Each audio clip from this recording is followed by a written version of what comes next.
Bonjour à tous. Merci d'être venus aujourd'hui. On va parler des principales solutions, des problèmes et des solutions récurrentes quand on a affaire à des systèmes legacy. Donc on va se demander si c'est bon de maintenir ou plutôt de réécrire. Donc on va tout d'abord remonter en 2017 et parler d'Equifax, qui est une société américaine qui analyse les données des crédits. Et dû à une faille de sécurité, à l'exploitation de cette faille par des hackers, il y a à peu près 147 millions de personnes, d'Américains, qui ont été atteints par cette faille. Et ça fait partie d'un des plus grands vols de données qui existent. Et c'est tout juste énorme. Il y a eu des numéros de sécurité sociale, les numéros de permis de conduire, voilà, ça permet l'usurpation d'identité. Donc, quelles sont les causes de cette faille? Donc, tout simplement, en avril 2017, il y a eu une faille déclarée d'Apache Struts, et cette faille n'a pas été corrigée par la société, et donc elle a été exploitée de mi-mai jusqu'à fin juillet. Donc, il y a eu d'autres facteurs, c'est multifactoriel, il y a un problème de segmentation réseau et aussi un problème de limite au niveau des requêtes bases de données. Il y a des limites qui auraient dû être mises en place parce que tout simplement, c'est des données sensibles. Donc, qu'est-ce qui aurait pu mieux fonctionner à ce niveau-là? Donc, tout simplement, on aurait pu corriger la faille dès sa publication, c'est ce qui est recommandé, voilà, et mettre en place d'autres actions, donc, dont des outils de monitoring. J'ai cru entendre aujourd'hui qu'il y avait des cours sur le monitoring, ça tombe très bien. Et améliorer tous les process d'amélioration continue. Parce qu'en fait, là, on se dit c'est multifactoriel, mais il y a une cause aussi, une des causes qui peut être à l'origine de ça, c'est on a une code base qui est de type legacy, entre guillemets, et du coup, elle est difficile à changer. Donc, apporter un changement dont l'application du correctif, ça peut être plus long que prévu. Je m'appelle Valentin, je suis développeur full stack chez Takima depuis 3 ans, et aujourd'hui, vous en doutez bien, on va parler notamment de legacy. Donc le legacy, qu'est-ce que c'est? D'après d'après Michael Feather, le code legacy, c'est du code sans test. Il a d'ailleurs dit, je cite, « Si vous avez des tests, c'est parfait. Par contre, si vous n'avez pas de tests, là, vous allez avoir des ennuis sur le moyen et long terme. » Mais il ne faut pas oublier que le code legacy, c'est aussi un code qui tourne en production. Donc c'est un code qui a de la valeur. Et puisque c'est un code qui a de la valeur, dès qu'on y touche, on a un peu peur de casser la prod. Donc finalement, le code legacy, comme défini notamment redit par Nicolas Carlo et Alex Bolboaca, c'est un code qui a de la valeur et que vous avez peur de changer. Donc par exemple, vous arrivez le lundi matin, vous vous retrouvez devant ce code-là. Donc super, ça a l'air très lisible. Vous avez juste le nom de la méthode qui est criant. Pour tout le reste, c'est assez illisible. On a des vieilles boucles for. On a des architectures imbriquées de if-else. Donc c'est vraiment pas cool, surtout que ça peut très bien s'appliquer à tout votre projet. Et un projet qui a des deadlines, qui a des personnes qui travaillent dessus, qui peuvent quitter et venir dans l'entreprise. Donc on a une perte potentielle de connaissances. On peut avoir de la dette technique dans ce projet. Et c'est un projet qui peut s'étendre sur 100 000 lignes. Et en plus, la dette technique, vous allez devoir la rembourser à un moment donné. Et en plus, vous pouvez avoir de la réplication serveur, la réplication base de données. Et je ne vous parle même pas des problèmes de dépendance. Donc un code legacy, ça peut ressembler à ça. Donc c'est une très jolie tour, ça peut être très joli en apparence. Par contre, si on touche à un des bouts de bois qui est au-dessus de la base, ça peut s'effondrer. Donc ça peut être beau en apparence, mais fragile. Ça peut être aussi très fragile. Dès qu'on touche à quelque chose, ça casse automatiquement.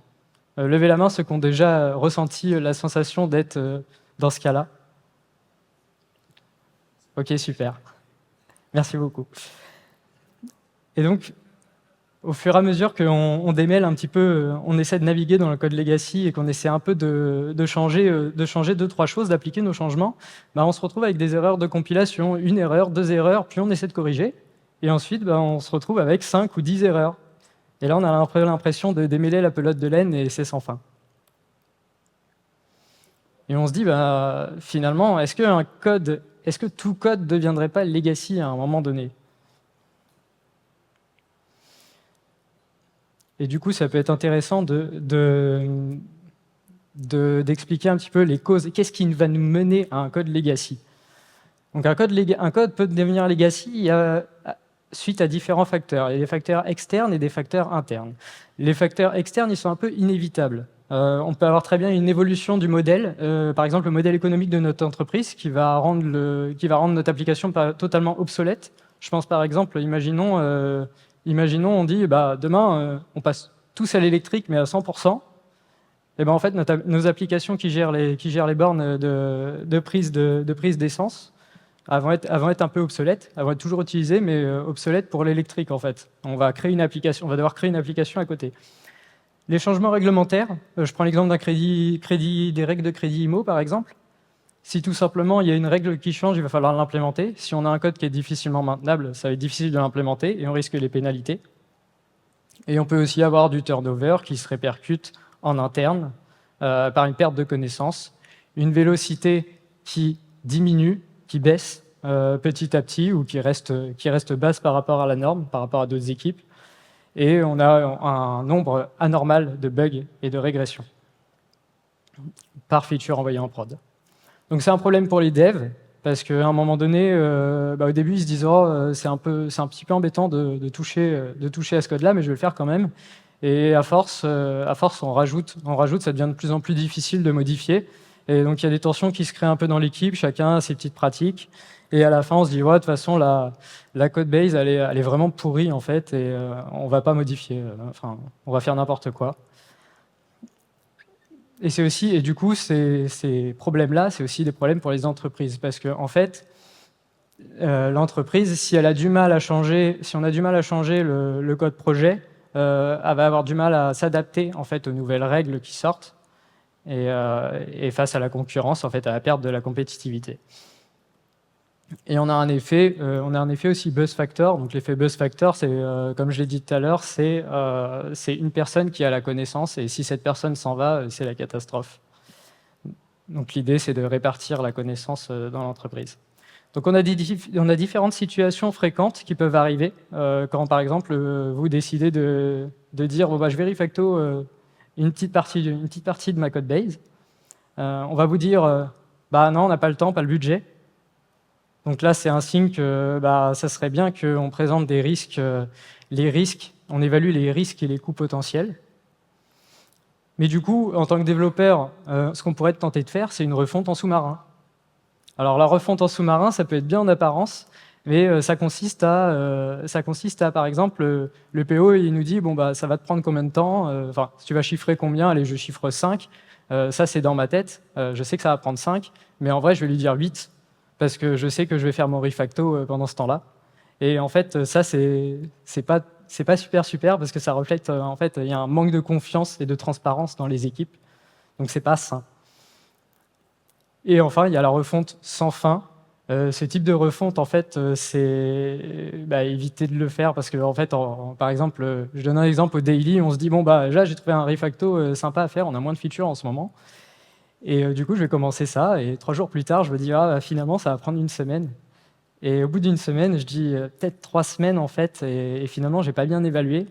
Et je me dis finalement, au bout de 3 semaines, on va jeter, parce qu'en fait, c'est plus possible. Et donc, vous avez juste perdu 3 semaines.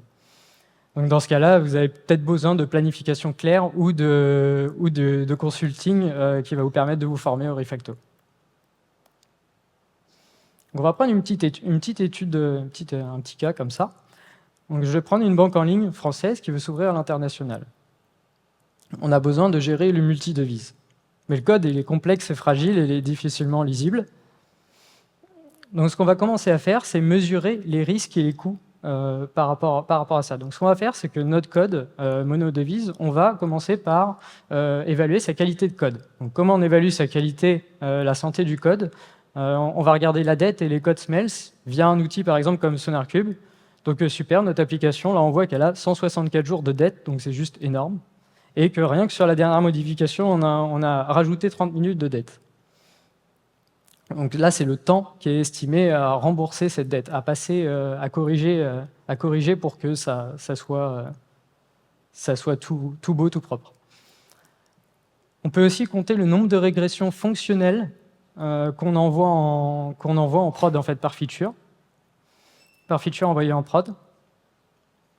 Et on peut aussi, au niveau de notre product owner, le temps estimé versus le temps réel. Et en fait, la différence des deux, vous allez obtenir le temps que vous perdez à refactorer potentiellement votre code. Et donc vous prenez tout ça, vous prenez tout ce temps-là que vous prendriez, donc vous prenez pas toute la dette, hein, vous prenez vous prenez que la partie qui vous intéresse, les fichiers qui vous intéressent, ou le module qui vous intéresse, et vous proposez un plan. Donc vous montez un plan d'intervention ciblé sur une intervention initiale, donc c'est-à-dire un endroit, un module par exemple, précis que vous avez ciblé. Et vous dites, je vais mettre en place des actions. Donc là, c'est vraiment un plan concret. Je vais mettre en place des actions sur mes pratiques de développement, notamment par exemple sur des code reviews, des tests croisés, des choses comme ça. Et ensuite, je me dis, je vais peut-être pouvoir, si je peux me le permettre, expliciter les concepts métiers. Par exemple, utiliser du DDD et des notions de software craftsmanship pour améliorer le design et rendre mon design criant. Et pour que dès qu'on lise n'importe quelle partie de mon projet, je puisse le lire tranquillement. Et bien sûr, en fait, on va éviter ce qu'on appelle le code freeze, donc partir sur une autre branche, ensuite développer pendant 2 mois et revenir sur notre branche principale. Ça équivaudrait un peu à réécrire. On va se prendre plein de conflits, donc on va essayer de rester sur la branche courante. Et ensuite, une fois qu'on a nos coûts, notre plan, donc on a quelque chose qui est plutôt solide, donc on va essayer de communiquer. Donc on informe les personnes de notre entreprise, les différentes parties prenantes, les équipes produits, mais aussi de notre plan de refonte, et aussi les dirigeants. Donc là, on va obtenir l'accord de la direction et on va essayer de négocier. Et ensuite, ce qu'on va faire, c'est que, ce qui est très important, c'est que notre plan, il faut qu'il soit aligné avec la stratégie d'entreprise. Ça, c'est fondamental. Et donc, imaginons, là, on a obtenu l'accord, ce n'est pas toujours le cas. Donc, ce qu'on va faire, c'est qu'on va donner de la visibilité, on va partager notre avancement, et on va mettre en place, par exemple, des proof of concept. On va faire ce qu'on appelle des baby steps, donc c'est-à-dire qu'on va incrémenter, on va faire des micro-commits, par exemple, et ça va nous permettre d'éviter l'effet tunnel, d'avoir beaucoup de feedback. Et ça, c'est rendu possible seulement si on met en place une CI qui nous permet de déployer rapidement, donc moins de 5 minutes, c'est arbitraire, et qu'on peut rollback aussi rapidement, donc inférieur à 1 ou 2 minutes, ça peut être vachement intéressant. Et ensuite, forcément, on continue cette boucle de partage pour obtenir du feedback. Donc je résume, on mesure les risques et les coûts, on propose un plan, on communique, et on suit, on rassure. Donc ça, on l'a dit, le code legacy, c'est par rapport au coût du changement. Parce que, par exemple, là, je ne sais pas si vous connaissez la notion de... Qui connaît la notion de brownfield, greenfield? OK. Donc brownfield, c'est, par exemple, là, je développe sur mon legacy, donc c'est mon existant, et donc on appelle ça un brownfield. Et en fait, quand on veut réécrire notre application, si on réécrit une application à côté, donc là, on parle bien de réécriture, si on veut réécrire une application à côté, on va créer ce qu'on appelle un greenfield. Mais là, le fait de réécrire l'application, comme je l'ai dit tout à l'heure, on risque un peu le code freeze. Et donc ça peut être bien vraiment si on a des grosses dépendances. Je pense à une banque qui est couplée à son core banking system et qui veut s'en séparer pour une montée de version parce qu'elle n'a pas opté pour une archi hexagonale, par exemple. Et donc, elle va réécrire un greenfield à côté. Le risque, c'est d'avoir un brownfield à maintenir, donc notre legacy qui tourne en prod, et à côté de devoir développer notre greenfield. Donc, le risque, c'est d'avoir finalement plus un, mais 2 problèmes. Donc, la réécriture, vraiment, dans des cas très précis, on va éviter. C'est vraiment quand le code, c'est devenu vraiment un handicap, que ça va coûter moins cher de réécrire que de maintenir. Et vraiment, s'il y a des contraintes techniques très, très fortes, du style au niveau hardware ou au niveau OS. Et finalement, on va plutôt s'orienter vers du refactoring progressif avec de la réarchitecture ou du refactoring. du refactoring simple. Donc la réarchitecture, la principale différence avec le refactoring, c'est qu'on peut modifier la structure, comme le refactoring, c'est juste que potentiellement on peut modifier le comportement. Donc par exemple, si vous changez un système RabbitMQ vers un Kafka, là vous avez changé la structure, ok, mais vous avez aussi changé une partie du comportement. Mais nous, on va se concentrer plutôt sur le refactoring progressif, mais vraiment, on va éviter la réarchitecture parce qu'on a peu de temps. Et du coup, je vais juste vous parler de deux techniques de réarchitecturing. Donc, on a le strangling de monolith. Donc ça, si vous voulez migrer, par exemple, d'un microservice, mais d'un monolithe vers un monolithe modulaire, puis un microservice, ou directement vers un microservice. Et ça va consister on définit des modules qu'on va migrer progressivement. Et voilà, on va procéder comme ça, module par module. Donc ça permet de réarchitecturer progressivement. Donc on peut utiliser des techniques pour faire ça, du style low branch by abstraction, et on trouve ça dans le bouquin de Martin Fowler, Refactoring. Et en fait, ça va consister en, par exemple, on a 3 clients, ici sur cette image. Ils sont connectés à un supplier qui est donc une implémentation qu'on veut plus se servir. Du coup, on va créer une couche d'abstraction et on va donc style une interface. Et en fait, on va faire dépendre de cette interface une nouvelle implémentation. Et petit à petit, on va reconnecter nos clients un à un, bien sûr en les ayant testés avant. L'avantage, c'est qu'on peut directement tester notre nouvelle implémentation. Et ça va nous permettre de changer petit à petit. Voilà, c'est ce genre de technique. Donc nous, on va plutôt se concentrer sur la partie refacto. Donc on va prendre un petit exemple assez simple, c'est le jeu du trivia. Donc c'est un jeu de questions-réponses où on lance un dé, puis on se déplace, et on atterrit sur une catégorie, on répond à une question. Et le but, c'est de répondre bon à une question, de collecter des petits triangles et de compléter un camembert une fois qu'on a répondu bon à une question dans chaque catégorie. Donc pareil, là on a un code complexe fragile, peu lisible. Donc moi j'aimerais bien BateauSwift en fait me lancer parce qu'on m'a dit que j'avais un bug dans cette application-là. Mais en fait c'est pas aussi simple et il faut une méthode. Notamment Michael Feather a bien énoncé cette méthode, c'est-à-dire que si vous voulez effectuer un changement, il va falloir écrire des tests. Et si vous voulez écrire des tests, il va falloir casser les dépendances s'il y en a. Et si vous voulez casser les dépendances, il faut quand même savoir par où est-ce qu'on va commencer. Si votre code base elle est énorme, ça serait bien d'identifier les points qui sont intéressants à changer. Donc pour identifier les points qui sont intéressants à changer, on peut capter 2 métriques. Donc la complexité du code, avec SonarCube par exemple, et la complexité du code, pas forcément qu'avec SonarCube, mais en fait le but ça va être d'avoir une métrique qui est intéressante pour nous. Donc ça peut être il y a des modules qui font ça dans d'autres langages, qui utilisent le nombre de lignes de code. On peut utiliser la complexité visuelle, la complexité cyclomatique, donc le temps d'exécution. Et on peut utiliser aussi, donc ça c'est sur un axe, et sur l'autre axe, on peut utiliser le churn. Le churn, c'est quoi? Le churn, c'est la fréquence à laquelle, c'est le nombre de fois où votre fichier va être modifié sur une période donnée. Donc c'est une fréquence. Et en fait, si vous voulez, vous pouvez la prendre en photo d'ailleurs. C'est une commande en fait qui permet de sortir les 50 premiers fichiers,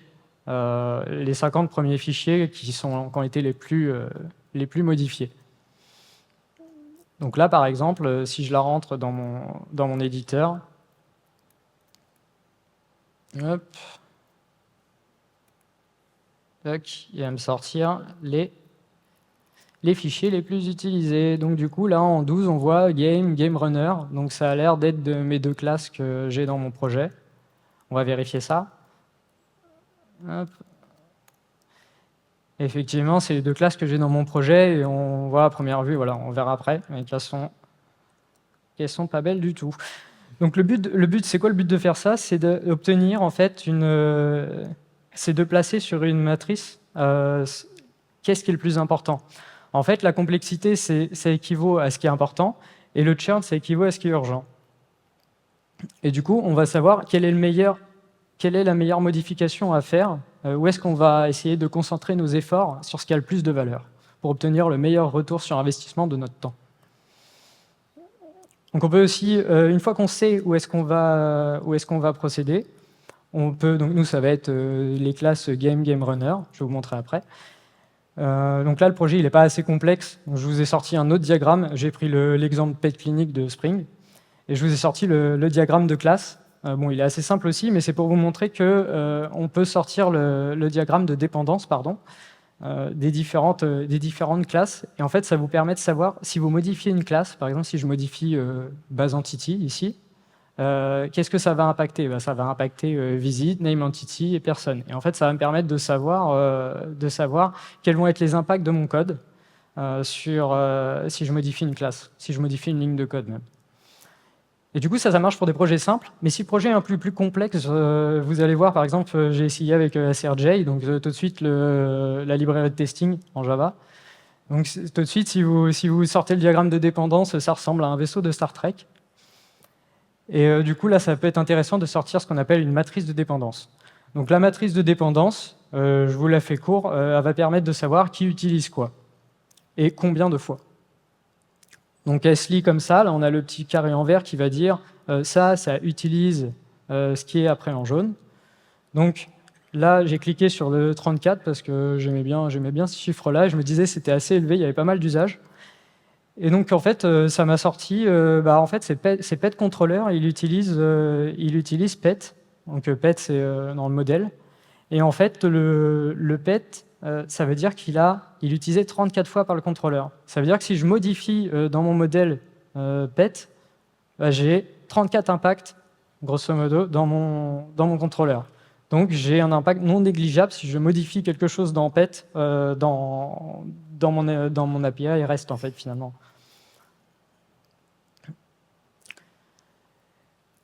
Donc là, c'est parti, on va commencer à rentrer dans notre petit exemple. Donc la première chose qu'on va faire, c'est que en fait on connaît pas du tout le code. Alors je me suis dit que je vous l'expliquerai comme ça, mais en fait il y a une technique très sympa qui s'appelle le scratch refactoring. Le scratch refactoring, c'est du refactoring quand vous savez pas trop ce que le code fait.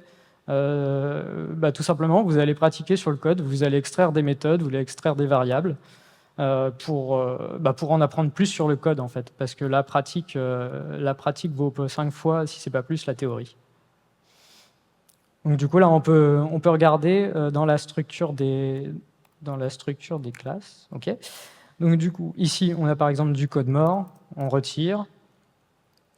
Ici, on voit qu'on a une méthode ajoutée. Là, je suis dans la classe game du jeu, donc c'est une des classes principales. Elle est appelée par GameRunner. Donc GameRunner, c'est le main. Il ajoute des joueurs. Ensuite, il y a un roll de dés qui se fait. OK. Donc jusque-là, c'est compréhensible. Donc, au moment où il y a un joueur qui est ajouté, on voit qu'on a un joueur qui est ajouté, on voit qu'on a des places, donc ça ressemble à des mouvements, ça ressemble à des points, on a une penalty box aussi, et ça, on peut remarquer qu'en fait, c'est une initialisation. Donc, on fait init player data. Voilà, là on remarque qu'on a du logging, donc on va commencer à loguer. On continue d'extraire, là on a un énorme appel de base de données. Donc ça sent vraiment pas bon les appels base de données, hein. C'est du code, c'est pas du code métier, du code domaine ou du code core, c'est du code infrastructure. Donc ça, c'est pas super d'avoir ça là-dedans. Donc on va faire save player par exemple. Et si on continue, en fait, on continue à descendre, et puis là, on tombe sur le roll de dés, donc le lancement du dé. Donc on voit que ça affiche des informations. Et ensuite, ici, on voit un booléen qui se met à true et à false, is getting out of penalty box. Donc là, en fait, on peut voir on comprend qu'en fait, dans ce statement, on est dans player at is getting out penalty box. Et on voit que on peut expliciter en fait ce qu'on est en train de faire. Et ici, player is still in penalty box. Voilà, donc là on a commencé à comprendre pas mal notre code, mais ce que je vais faire tout de suite, c'est que je pense qu'on n'est pas trop mal, donc là je vais décider de rollback. Voilà, donc ça paraît être du gâchis, mais finalement on en a appris pas mal de ce code-là. On pourrait en apprendre encore plus. C'est à vous de vous mettre un timer, combien de temps vous voulez faire ça. Ça peut vous aider au début, le temps de construire un peu l'habitude. Et cette pratique, elle vous permet d'avoir une vue d'ensemble et rapide de ce que le code peut faire, et que vous obtiendrez pas aussi vite avec une analyse. Donc, ce qu'on a appris avec ce Scratch Refacto, c'est qu'on a 2 points d'entrée, add et roll. Donc on va pouvoir tester potentiellement add et roll. Donc le add, il instancie des données player, il fait de l'affichage, donc il fait un peu de tout. Le roll, pareil, il détermine si le joueur est piégé ou non, et on a déjà remarqué qu'il le déplaçait. Je ne sais pas si vous avez vu. Et donc moi ensuite, ce que j'aimerais bien, c'est que j'aimerais bien pouvoir faire des modifications à ce code-là. J'aimerais le rendre un petit peu plus beau, parce qu'on m'a dit qu'il y avait quand même quelques bugs dedans. Puis on a vu qu'il y avait un appel base de données aussi, c'est pas super. Donc j'aimerais bien tester. Et comment je teste? Je vais utiliser des approval tests. Donc l'approval test, on l'utilise quand vraiment le code il a aucun test, et en fait on ne sait pas trop ce qu'il fait, et du coup on veut avoir un filet de sécurité. Donc l'approval test, c'est un test qui est entre le test end-to-end et le test unitaire. Et je vais tout de suite sur le site. Ça n'a pas fonctionné, ça recommence. Ok, d'accord. Bah, du coup, l'approval test, en fait, je vous le dis juste, c'est un site, en fait, vous allez dessus, si vous voulez, vous avez le temps de le prendre en photo. L'approval test, en fait, c'est un site qui va vous recenser qu'est-ce que c'est un approval test, les étapes pour le faire. Donc c'est très utile quand vous débutez. Et il y a aussi des icônes de tous les langages. Donc vous allez pouvoir télécharger, ça va vous rediriger sur les projets GitHub dans le langage de votre choix. Et ça, c'est super parce que ça va vous permettre de mettre en place les tests approvals. Donc ils vont vous faire un harnais de sécurité sur votre code. Donc le but du test approval, c'est de faire un test boîte. On va faire un test boîte noire, c'est-à-dire qu'on va capturer, on va par exemple ajouter un player, dans notre cas. On va ajouter un player et ça va nous sortir en output toutes les sorties de log. Vous avez remarqué, on avait plein de logs dans le code, et on va capturer cette sortie de log. Donc ça peut être, ici on a une sortie console, donc ça vous paraît peut-être un peu bidon, mais on peut avoir des logs, voilà, avec des loggers. On peut aussi rajouter des logs si on veut. Ça peut très bien être des messages RabbitMQ, des messages Kafka. Et au final, notre approval test, notre librairie d'approval test, elle va générer à chaque exécution un fichier received. Donc, le fichier received, ça va être un fichier qu'elle génère à chaque exécution, et à la première exécution, il va rater, et on va le copier en tant que fichier de référence. Et après, on n'y touche plus. Ce fichier de référence, c'est un fichier approved. Le fichier approved, il va pouvoir être versionné, partagé avec notre équipe, et c'est ce qu'on va voir tout de suite. Donc là, ce qu'on va faire, c'est que on retourne dans notre projet. Voilà, j'ai bien rollback. On retourne dans notre projet et on va créer une classe approval test. Donc là, important, on fait ce qu'on appelle du test first. Là, je ne touche pas le code, à part vraiment pour découvrir, je rollback ensuite. Je ne touche pas le code avant d'avoir écrit mon harnais de sécurité, parce que je rappelle que je n'ai pas de test. Donc je vais générer, là j'utilise des live templates. Je le précise parce qu'il y a une conf, on a cru que j'avais un agent IA. Donc voilà, c'est des live templates, ça vous permet de générer des morceaux de code. C'est une configuration dans IntelliJ quand vous allez dans les options. Et donc là, j'ai choisi de générer un test pour ajouter un nouveau player. Donc là, oui, le live template, il permet vraiment de gagner du temps sur ce coup-là. Donc j'instancie mon jeu, je capture mes sorties console sur la méthode ajouter. Et du coup, ça devrait me ressortir ces données-là. Donc, player ajouté et le numéro du player. Hop. C'est parti, on lance le test. Et du coup, là, là, je suis en Java, donc j'utilise la librairie approvals pour Java. Donc c'est tout simple, en fait, vous appelez juste approvals verify, votre output de console que vous avez capturé. Et ça peut très bien être un retour de méthode aussi, hein. Et ça va le mettre dans un fichier, ça va le mettre dans le fichier received.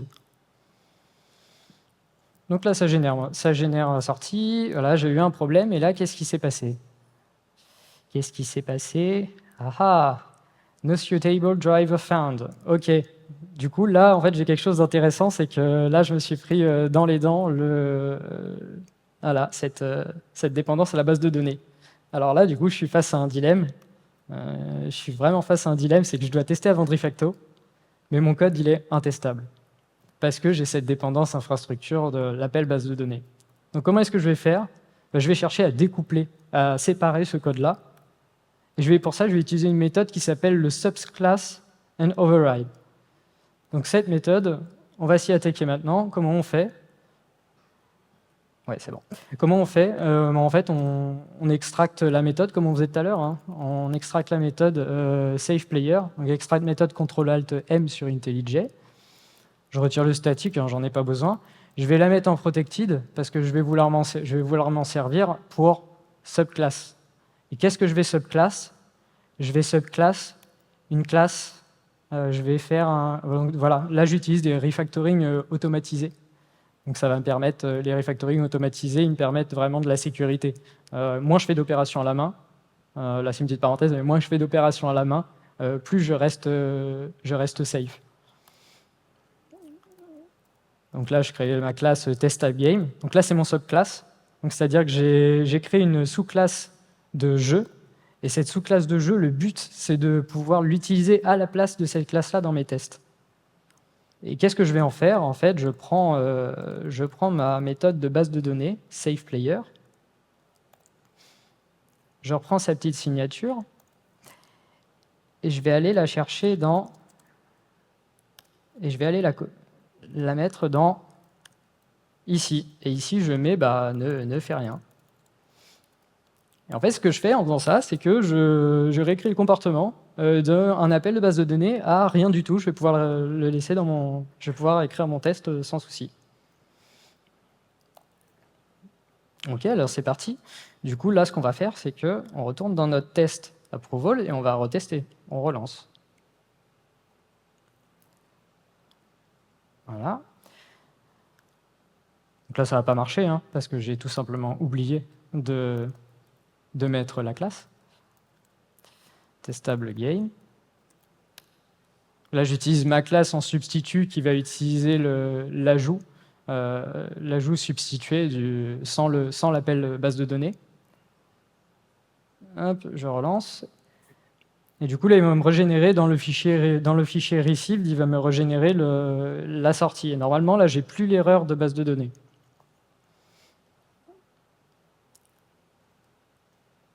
Donc là, il fail. Pourquoi?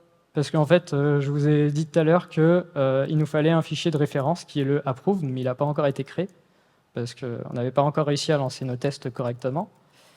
Et du coup, là, je vais créer juste mon fichier approved, mon fichier de référence, et je l'ajoute au versionning. Parce qu'en fait, il pourra être utilisé par toute mon équipe. Il faudra juste se coordonner pour qu'on ne le modifie pas, ou quand on le modifie, si on a besoin de le modifier, de rajouter des logs, en fait, on se le dise, un peu comme on fait avec un push force de Git. Donc là, on a un fichier approved. Du coup, quand on régénère nos tests pour vérifier, normalement, ils sont pareils. Donc là, tout va bien. OK, maintenant que j'ai ajouté... Par contre, là, maintenant, j'ai ajouté une nouvelle méthode, la méthode substituée de base de données. Vous vous rappelez? Du coup, ce que je vais faire, c'est que ça serait quand même bien que j'écrive un deuxième test pour vérifier mon call à la base de données. Donc là, ce que je fais, c'est que je vais créer ce qu'on appelle un spy. Donc je vais reprendre l'objet en fait de mon testable game, et je vais tout simplement lancer la méthode add et je vais vérifier l'exécution. Et je vais vérifier l'exécution de mon code ici. Donc je lance le test. Et là, je ne sais pas si vous avez vu le petit trick. Mais et du coup, j'ai mis 2 ici, donc ça ne va pas marcher. Donc ça peut être une bonne pratique de faire ça. Là, j'ai tout simplement dit, oui, j'ai oublié de vous expliquer, j'ai tout simplement dit que je vais vérifier que la méthode savePlayer est appelée 2 fois quand on ajoute un joueur. Sauf qu'en fait, elle est appelée qu'une seule fois. Mais ça peut être une bonne pratique parce que si on appelle direct une fois et qu'en fait on se dit ah ça marche et finalement en fait il y avait un effet de bord et ça fonctionnait pas, en fait on verra pas que notre test il est pas pertinent. Et en fait le fait de mettre une valeur absurde, on se rend compte que là il fonctionne parce qu'il nous dit ça a été tu l'as voulu 2 fois mais tu l'as eu qu'une fois. Mais on sait très bien que nous on voulait tester qu'elle est appelée qu'une fois. Donc là on relance, voilà, ça va passer. Et donc là, on en a fini pour ce test-là. En vrai, si on avait eu plus d'1 heure, je vous aurais montré une autre technique pour améliorer le design par-dessus, qui est le move function to delegate. Donc là c'est plutôt une technique où on va reprendre ce qu'on a fait, on reprend le subclass override, mais par exemple, au niveau de l'appel base de données, on va essayer de créer, toujours avec des refactoring automatisés, une interface. On va essayer de sortir une interface et on va pouvoir se rebrancher dessus pour nos tests. Et donc là, ça va nous permettre à la fois d'améliorer notre design, mais sans encore avoir écrit de test pour ça. Et ça, c'est super fort. Donc pour résumer un petit peu ce qu'on a vu, donc quand on refacto dans du test legacy, on se rend compte qu'en fait, on est dans une approche non prédictive, c'est-à-dire qu'on ne sait pas toujours comment ça va se passer. Donc dans ces cas-là, l'idéal, c'est d'adopter une mentalité on va essayer d'échouer rapidement. Et pour ça, on a utilisé du Scratch Refacto et de la méthode exploratoire. Donc la méthode exploratoire, une petite précision, c'est que ça peut tout simplement être aussi, donc on va découvrir ce que notre code fait, et on peut aussi s'amuser à rapprocher les méthodes et les variables. Et ça va nous permettre de comprendre mieux, de regrouper en fait les intentions, les blocs de code qui ont des similitudes et pour refacto plus facilement par la suite. On va adopter une approche test first grâce aux approvals test. D'ailleurs, les approvals test, petite remarque, ça porte aussi le nom de characterization test ou golden master test. Et ça porte aussi le nom de snapshot test, je crois popularisé par Facebook avec Jest. Et vous pouvez aussi utiliser la méthode Mikado. Et bien sûr, je vous encourage à faire des très petits commits. D'ailleurs, une petite astuce, c'est le git add-p. Quand vous êtes dans un fichier, que vous avez modifié plusieurs lignes différentes, mais que vous voulez commit que certaines lignes, vous faites un git add-p et ensuite c'est interactif et vous allez pouvoir commit que certaines lignes. Et vous pouvez même d'ailleurs vous entraîner à faire des tout petits commits. Voilà, comme tout à l'heure, je vous ai parlé des baby steps. Avancez vraiment à petits pas, comme ça, si vous avez des erreurs et que vous envoyez par exemple une bêtise en production, c'est très facile de rollback. Donc toutes ces pratiques-là, avec les tests, ça va permettre de créer un filet de sécurité. Et notamment, le filet de sécurité, il est créé avec les approval testing, donc comme on a pu voir dans la démo. Et on peut aussi faire du mutation testing. Le mutation testing, c'est globalement, on va essayer d'insérer des valeurs. C'est une méthode de test qui va insérer des valeurs et changer des conditions pour voir si notre code, comment il se comporte, et si nos tests ont bien couvert ce code-là. Donc en définitive, si on reprend les différentes étapes au sein de votre entreprise, si vous essayez de vous coordonner pour mesurer les risques, les coûts, proposer des plans ciblés avec des actions concrètes, et ensuite les proposer à vos dirigeants, on ne sait jamais, ça peut passer sur du refactoring même assez conséquent si le projet est solide et cohérent. Et vous, en tant que dev, vous pouvez aussi, au sein de votre équipe, promouvoir les pratiques du software craftsmanship, du domain-driven design, pour rendre votre design criant. Et parce qu'en fait, finalement, le but du refactoring aussi, et de la réécriture de modules, par exemple, de la architecturing, c'est tout simplement de générer de la valeur. Donc, merci de m'avoir écouté. Et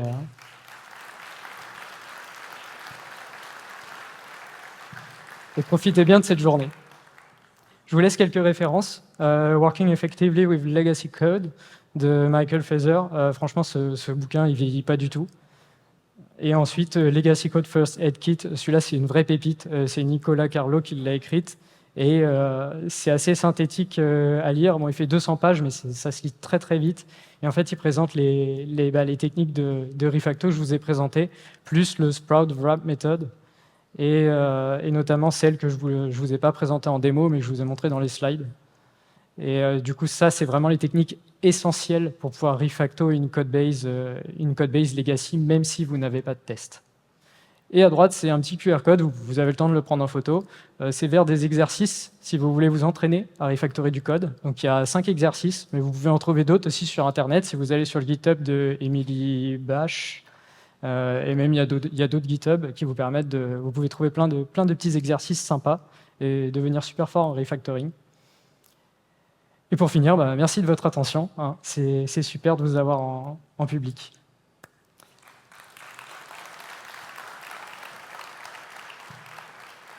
Est-ce qu'il y a quelques questions?